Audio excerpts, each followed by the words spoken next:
चलिए आगे बढ़ेंगे और बात करेंगे जवाहरलाल नेहरू यूनिवर्सिटी की, यानी कि जेएनयू। और जेएनयू में सवाल यह कि आखिर जहर किसने बोया है, क्योंकि एक बार फिर से नारे लिखे गए हैं विवादास्पद सीएए, एनआरसी को लेकर और कश्मीर को लेकर भी एक बार जहर उगला गया है। लेकिन सवाल यह कि आखिर ये कौन लोग हैं, इसी को लेकर एबीवीपी ने जेएनयू प्रशासन को ज्ञापन सौंपा है। लेकिन क्या कुछ एक्शन की मांग की गई है, वो इस रिपोर्ट में दिखाते हैं।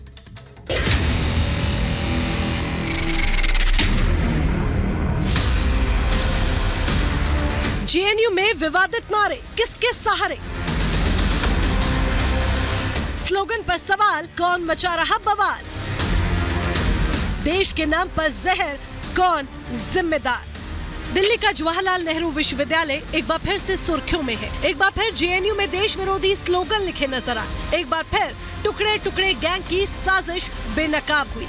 एक बार फिर यूनिवर्सिटी की दीवारें विवादित नारों से पटी दिखी। ये नारे जेएनयू कैंपस में स्कूल ऑफ लैंग्वेज की दीवारों पर लिखे गए। नीले रंग से कश्मीर की आजादी, एनआरसी और सीएए लिखा गया। ये नारे किसने और क्यों लिखे, ये अभी पता नहीं चल पाया है। अभी वीकेंड चल रहा है तो एक्चुअली उधर हम लोग ज़्यादा जाते नहीं हैं। तो अभी जो सोशल मीडिया में जो खबरें आई उसमें लिखा हुआ था कि भगवा जलेगा और फ्री कश्मीर और इंडिया ऑक्युपाइड कश्मीर, इस तरह के नारे लिखे गए थे और कैंपस में पहली बार नहीं हो रहा है। स्लोगन लिखने वालों की पुलिस तलाश कर रही है, तो वहीं दूसरी तरफ एबीवीपी ने कैंपस में सुरक्षा बढ़ाने की मांग करते हुए आरोपियों के खिलाफ कार्रवाई की बात की है। कैंपस में इस तरह की चीज़ें बार बार पहले भी हुई हैं और हम लोग का भी हमेशा से इस तरह की जो घटनाएं हैं उसका विरोध किया है। प्रशासन से हमेशा हमने यही डिमांड किया है कि इस तरह की जो भी घटनाएं होती है उस पर तत्काल कार्रवाई किया जाए। एबीवीपी का कहना है कि अब जेएनयू में धीरे धीरे बदलाव आ रहा है और सिर्फ कुछ ऐसे ही देश विरोधी छात्र या छात्राएं बचे हैं जो देश का माहौल खराब करने की कोशिश कर रहे हैं। देखिए, कैंपस में ऐसे कुछ मुट्ठी भर स्टूडेंट ही बचे होंगे जो इस तरह की सोच रखते हैं और वो इस तरह की घटनाएं करते हैं। और अभी पिछले कुछ देखा हुआ, जब से यहाँ पे राष्ट्रवादी संगठनों का यहाँ पे विस्तार हुआ है, तब से इस तरह की घटनाएं कम हुई हैं। जेएनयू में लगातार देश विरोधी गतिविधियों के खिलाफ प्रशासन को एक ज्ञापन सौंपकर कैंपस में तीसरी आंख यानी कि सीसीटीवी कैमरा लगाने की मांग की गई है, जिससे ऐसी हरकतों पर लगाम लग सके। आगे हम लोग प्रशासन से इस पे ज्ञापन देंगे, इस पे एक मेमोरेंडम देंगे कि जो भी इस पे दोषी हो उस पे तत्काल कार्रवाई की जाए और साथ साथ में यहाँ पे सीसीटीवी लगाया जाए। जेएनयू में कुछ वामपंथी संगठन है जो विरोध करते हैं, क्योंकि वो भी कुछ ऐसी एक्टिविटीज़ करते हैं। उनको लगता है कि इस तरह की जो एक्टिविटी करते हैं कहीं ना कहीं वो कैमरे में कैच हो जाएगा। जबकि एबीवीपी का ये डिमांड है कि वो उसमें प्राइवेसी का नाम देते हैं कि हॉस्टल में हमारी प्राइवेसी है, जबकि हम ये कहते हैं कि आपके कॉरिडोर में नहीं लगाया जा रहा, आपके रूम में नहीं लगाया जा रहा। ये जो आपके शिक्षा संस्थान के जो इंपॉर्टेंट बिल्डिंग्स है, जो एग्जिट और एंट्री पॉइंट है, उस जगह पे जो सीसीटीवी लगाना चाहिए ताकि कम से कम हमें ये पता चले कौन आ रहा है कौन जा रहा है। ये कोई पहली बार नहीं जब जेएनयू कैंपस में देश विरोधी नारे लिखे गए हों। कुछ महीने पहले भी विश्वविद्यालय के इंटरनेशनल स्टडीज की दीवारों पर जाति सूचक नारे लिखे गए थे, जिसे लेकर काफी विवाद हुआ था। Bureau report, Republic Bharat.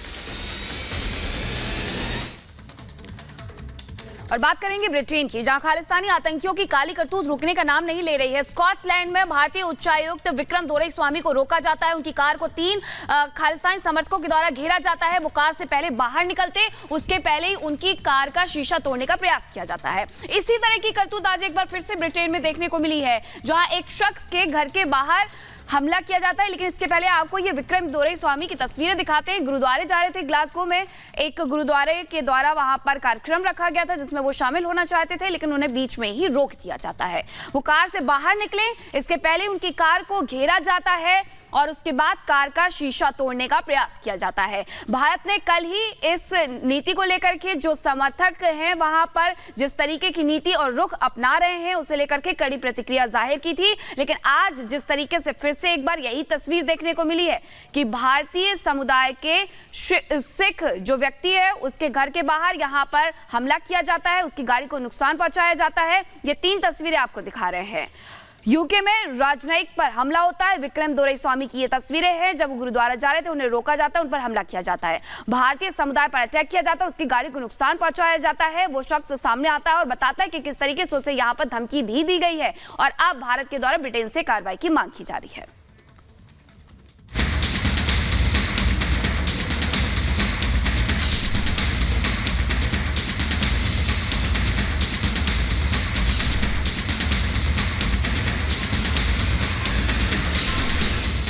Canada और भारत के बीच जारी डिप्लोमेटिक टेंशन के बीच यूरोपीय देशों में भी खालिस्तान समर्थक भारतीयों पर हमला कर रहे हैं। भारत के खिलाफ जहर उगलने वाले ये आतंकी विदेशों में रह रहे भारत के लोगों को टारगेट कर रहे हैं।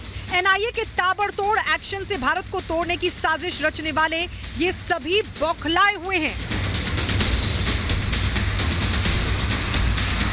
स्कॉटलैंड के ग्लासगो में भारतीय उच्चायुक्त विक्रम दोरईस्वामी से बदसलूकी का मुद्दा गरमाया तो ग्लासगो गुरुद्वारा ग्रंथ साहिब कमेटी का बयान सामने आया। कमेटी ने एक पत्र जारी कर दोरईस्वामी को गुरुद्वारे में प्रवेश से रोके जाने की घटना की कड़ी निंदा की। बयान में कहा गया है, सिख पूजा स्थल की शांतिपूर्ण कार्रवाई को बाधित करने के लिए गुरुद्वारा कड़ी निंदा करता है। गुरुद्वारा सभी समुदायों के लोगों के लिए खुला है। हम अपने सिद्धांतों के अनुसार सभी लोगों का खुले तौर पर स्वागत करते हैं। कमेटी ने भारतीय उच्चायुक्त को फिर से गुरुद्वारा आने के लिए कहा है। उच्चायुक्त को लिखे पत्र में गुरुद्वारा समिति ने भरोसा दिलाया है कि इस घटना में शामिल 3 लोग नियमित रूप से उनका हिस्सा नहीं है। साथ ही उन्होंने कहा है कि एल्बर्ट रोड स्थित ये गुरुद्वारा इन लोगों को नहीं जानता है। स्कॉटलैंड के पोर्ट सिटी में भारतीय अधिकारी से हुए इस दुर्व्यवहार को लेकर भारत ने कड़ी आपत्ति जताई है। भारत ने इस घटना को अपमानजनक बताते हुए ब्रिटिश सरकार से दोषियों के खिलाफ सख्त कार्रवाई की मांग की। इसके साथ ही भारतीय राजनयिकों की सुरक्षा भी कड़ी करने को कहा है। ब्रिटिश सरकार ने भी इस मामले को गंभीरता से लेते हुए अपराधियों के खिलाफ सख्त कार्रवाई का भरोसा दिया है। देखिए, इंडिया ने मैसेज दिया, लेकिन गुरुद्वारे वालों की एक्सप्लेनेशन भी आई कि उन लोगों ने हाई कमिश्नर को बुलाया था।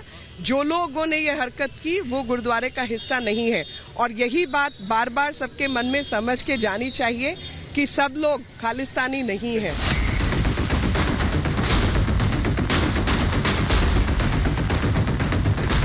भारतीय उच्चायुक्त दोरईस्वामी से अभद्रता करने वालों की पहचान शमशेर सिंह और रणवीर सिंह के तौर पर हुई है। दोनों लंदन के बताए जा रहे हैं। ये घटना ऐसे समय में हुई है जब खालिस्तानी आतंकी हरदीप सिंह निज्जर की हत्या को लेकर भारत कनाडा के बीच राजनयिक विवाद चरम पर है। ब्रिटेन, कनाडा जैसे देशों में ये कोई पहला मामला नहीं है जब भारतीय को निशाना बनाया गया है।